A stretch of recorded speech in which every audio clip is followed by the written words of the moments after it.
Hello everybody, this is Mr. Rob and welcome back to another episode of the Athletics franchise here on MLB The Show 24, and today we hit the big 150 in terms of episodes, and it's a big one because it's the last week of the 2027 MLB season, and it's a special one because we'll be closing out not one but two ballparks in this episode, starting off with our home ballpark, Sutter Health Park, the home of the Athletics for the past 3 seasons. These will be the final home games played at this ballpark. So if you're excited for this one, make sure you drop a like and subscribe down below, especially if you want more franchise content. As the 45 and 111 Athletics play host to the 74 and 82 Houston Astros.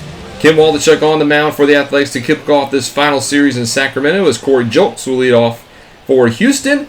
And with a 1-1 pitch to begin, Julks will give this one a ride to left field, and this one's going to get out of here onto the roof out there in left field. A solo homer for Corey Julks to begin this day, who spent his entire career with the Astros except for last season, where he spent it with Baltimore.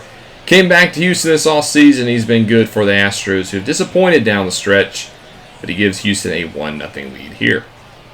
So Jeremy Pena now up next, as it's already 1-0. He'll ground this over to his shortstop brethren in Logan Davidson for out number 1, and we'll take a look and how Houston will line up. Like I said, kind of disappointing this year, 74 and 82. Despite that, Yordan Alvarez will be in the 3 spot, having a MVP caliber season. He can honestly win the award.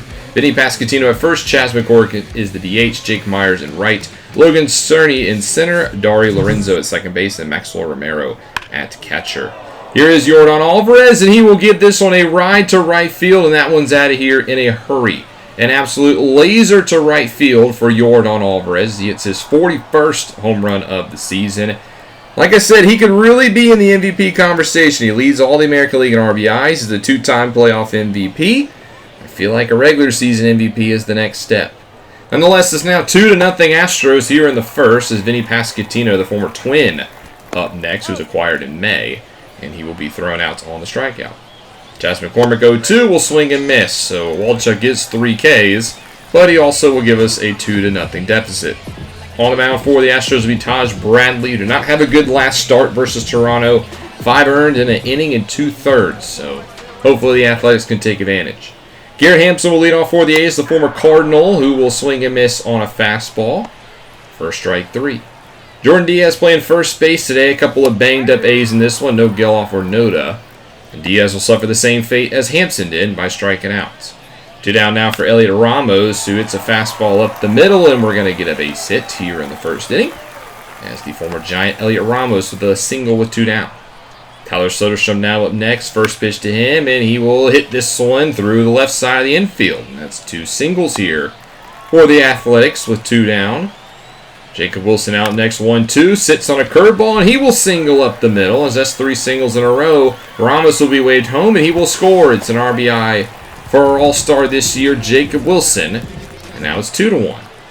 Davison trying to keep it going. He can't connect on the curve. So same thing as Waldichuk, as Bradley struck out 3 batters, but he also gave up a run. We'll go to top 2 now. Jake Myers leading off for Houston will draw a walk, which will bring up Logan Cerny, the center fielder. He'll chop this over to short to Davidson, but the speed on the base pass will only allow the fielder's choice at second base.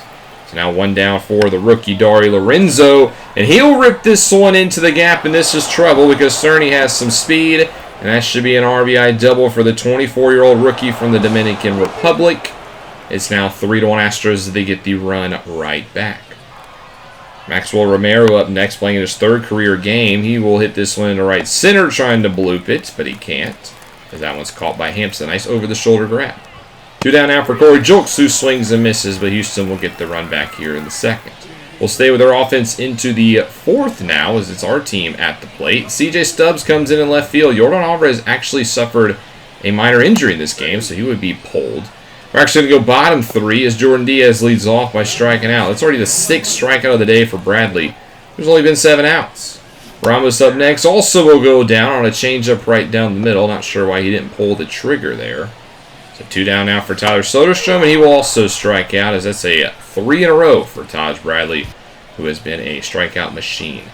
Top 4 now with the Astros. Logan Cerny up first, and he will single up the middle as Waldichuk continues to struggle to get outs. That has been the motto of the pitching staff since the All-Star break. As Corey Julks once more, he goes shopping in the gap again and rolls all the way to the wall. And that's going to be an RBI double for Julks. It's now 4-1 Astros off the bat of the leadoff man. Just need one more out. It's Jeremy Pena, 2-1. And he will hit this one up the middle. Davidson with a tough play, and Pena will beat it out. So the inning stays alive. On the corners now for C.J. Stubbs, filling in for Yordan Alvarez. And this one's in the dirt. So that'll allow Pena to move the second. It's a wild pitch for Waldichuk. And now two are in scoring position. 2 pitches later, Stubbs will hit this one into center field, and the wild pitch is going to come back and haunt us. Instead of being a 1 RBI single, it's a 2 RBI single, and the Astros lead 6-1. Another abysmal performance from our starters, as Vinny Pasquantino will join the hit parade. Singles up the middle. Just trying to get Waldichuk here through the 4th inning, but it's been really hard to do so. 2-2 for McCormick. He laces this one to right. That's going to get down in front of Elliott for another base hit. They're going to send the runner home, though, but Elliott with a great throw will allow the tag to be played. But it's now 6-1. Waldichuk goes through 4 as Mason Miller will now come into the 5th inning for the Athletics, trying to stabilize something after a horrible start for Waldichuk. He'll start off by striking out Jake Myers. That does clip the outside for out number 1. Logan Cerny up next will get a hold of a cutter. And he will fly it out to Clark Elliott in right field. Good start for Miller. 2 down now for Lorenzo, and he will strike out. That's a 1-2 inning for Mason Miller here in the 5th. We'll go bottom 5. Bradley's still on the mound, and he's going to pick up right where he left off by striking out Elliott. 11 Ks in 13 outs is crazy. What's even crazier is the Astros are actually going to pull him.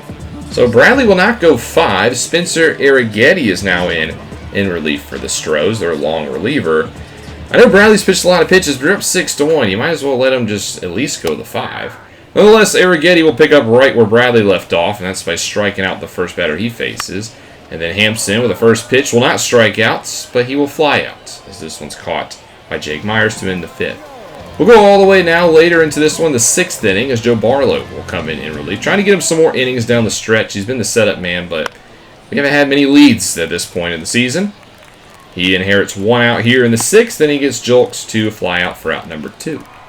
Jeremy Pena up next, the 2022 World Series and Playoff MVP, and he fouls off the first pitch. Ramos is giving us some chase, and he will get there. Good hustle play to catch it to end the 6th.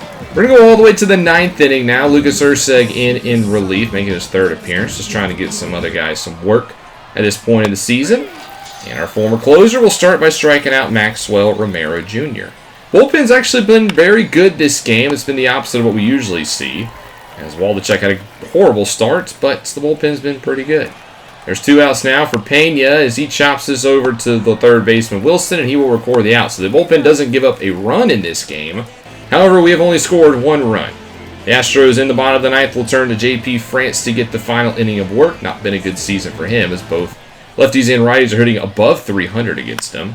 He has a righty here in Elliott Ramos, who with a 1-2 will pop this one up, and this one will be tracked down for out number 1.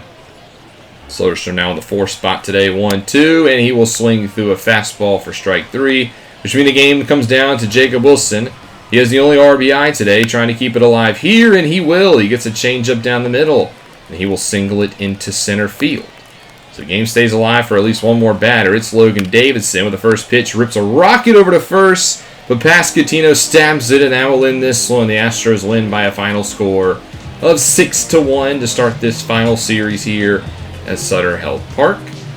As, again, the pitching was just a problem. It's been a problem thus far since the All-Star break. The offense wasn't very good today either, only 5 hits, but the pitching, specifically Waldichuk, was just atrocious, and we drop our 112th game on the season. Your player of the game will go to Corey Julks with a nice leadoff performance, 2 for 5, a home run, a double, and 2 RBIs to his name, while Spencer Arrighetti gets the win because Bradley didn't go 5. Game 2, we lose 8-7. Jared Jones with another horrible start. He is 1-15 on the season. 5 earns, 3 innings pitched, 6 walks. I don't know why he can't settle down. Your big Tuesday games, the Guardians beat the Phillies, 2 90-plus win teams, and this win essentially guarantees the Guardians the playoffs. A huge win here for Cleveland against the Philadelphia Phillies. And then your late game, the Rangers beat the Angels at home 9-4, and this game essentially guarantees that the Angels will not make the playoffs. They are probably going to be on the outside looking in, unless a miracle happens in the last home stand. We win the last game 7-4, so we win our final game in Sacramento, get to send our fans home with a little bit of success. 7-4 is your score. So we close out our stadium. Now it's time to close out Kansas City's to face the 78-81 Kansas City Royals. Now this is another significant series because it's the last series ever at Kauffman Stadium. The Royals are also moving into a new home this upcoming season, so we get to close out two stadiums in today's episode. The 78-81 Royals will be holding Blake Snell on the mound, the two-time Cy Young Award winner, who is in the final year of a 3-year deal he signed back after the 2024 season. Tyler Soderstrom leads off for the Athletics today, trying to mix some things up as we conclude our season, but he starts off very commonly striking out. Zach Geloff will be in the 2 spot today as he gets underneath the fastball, and that one's going to be caught out there and right by Terrin Vavra. We'll take a look at how the Athletics will line up in this game. We'll see Daniel Susac at DH. Jordan Diaz again getting the start at first. Nick Allen at short. Tyler Freeman at third base. Elliot Ramos in left. Colby Thomas, the rookie, out in right field. And Pedro Pineda rounding things out in center. Here is Daniel Susac with a 1-2, and he will swing on a changeup perfectly on the corner to end the first. On the mound for the Athletics will be Robbie Francisco, who needs a good start here if he wants to keep his spot going into next season. ERA is 1 point shy of a 6, a .01 actually. He'll start off against the two-time Gold Glover Michael Garcia, who will fly out to left field to begin. And we'll take a look at how the Royals will line up in this one. Josh Rojas will be next at second base, followed by Bobby Witt Jr. at short, Byron Buxton in center field, Bo Naylor, the catcher, Mark Vientos at first base, Ezekiel Tovar in a designated hitter, and then at Terrin Vavra at right. This Royals team has been pretty aggressive, trying this past couple of seasons, acquiring a big name. It just hasn't worked out this year as they sit 78-81. Rojas, the former Philly, will then strike out for out number 2. And then Bobby Witt Jr. will ground out to second base, and it's a 1-2-3 for Francisco. We're going to go all the way into the 6th inning now. Both teams have not been able to get the offense going, as there's only been one hit between the two of them, and it was by Kansas City.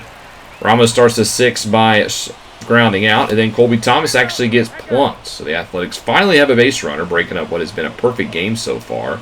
That'll bring up Pedro Pineda, who's been very good the past 2 months, turned it around late, had a very slow start to the season. He steps into the batter's box here now with a 1-0 pitch, and Pineda will single into left field. So there's not going to be a no-hitter today for the Athletics, as Thomas will actually get to third. Not only do we get our first hit, but now we have a scoring chance. Runners on the corners, only one down. Soderstrom up next, and he puts it right on the ground to short to turn a double play. That's the one thing you could not do there. So we're scoreless through 6. We'll go into the bottom of the 6th now, where Francisco's been pitching a fantastic game. Only one hit through the first 5 innings. He gets lucky here as he gives a curveball to Garcia down the middle. That's flown out to center. And then Josh Rojas up next will chop this over to second, where Geloff will put it away. So 2 down now for Bobby Witt Jr. up again. And he will get a high curveball, and this time there will be some damage as he hits this one to right. It'll be a ground rule double. That's the 52nd double on the season for Witt. That seems like an insane number.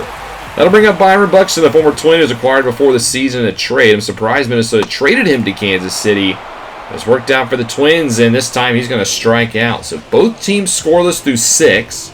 As we'll head into the 7th now, A.J. Puck will take the mound as Francisco goes 6 shutout innings, but is not in line to get a win. Puck starts off by striking out the lefty Bo Naylor, which will bring up Mark Vientos, who's 0 for 2, both with his outs being ground outs today. And then he will strike out here as Puck strikes out the first 2 in the 7th. Prado up next with an 0-2, and he will also strike out. Puck strikes out the side. A great inning of relief. In the 8th inning, Mason Miller will come in. Puck got the first out, but Miller will be in for the 8th, as it's been a great day pitching for the Athletics. They just have no offense today. Terrin Vavra is the first batter. Miller will walk him as he will take first base. Top of the lineup due up. Here's Michael Garcia. That slider is well to the backstop. And a wild pitch to put a runner in scoring position. That's not good news here for the A's. Later in the at-bat for Garcia, he'll chop this over to Geloff at second base, who fumbles it. And that's going to be an E4. Instead of 2 outs, there's runners on the corners with only 1 out. Bringing up Rojas up next, and the Royals will lay a suicide squeeze to perfection. They score the first run directly because of the error caused by Zach Geloff. That's such an Athletics thing to do. 2 outs now for Bobby Witt Jr. Hits it up the middle. Miller will deflect it. It's probably a good thing he did because that might have been up the middle for a second out. Or a second run, that is. 2 outs now for Byron Buxton in the corners, and he strikes out. So it'll be a 1-0 game going into the ninth. Blake Snell's in to try to go the complete game. First batter he'll face will be Colby Thomas, and he will hit this down the third base line where it's deflected by Garcia. And Thomas will leg out the single. So the tying run already on board, and the Royals aren't going to waste any more time. They're going to call to the bullpen in their closer. 3-time reliever of the year, Josh Hader, another one of the big moves they made in recent years. He's on the second year of a 4-year deal, and he turned in another All-Star season this year for the 7th time. He's going to look for save number 40. He's got the tying run on, and Thomas is actually going to try to swipe second, and he does. An aggressive call pays off. Thomas has never swiped a base in his big league career, and he gets his first one here. Later in the at-bat, Pineda will look at strike 3. He doesn't like it, and I think that's the right call.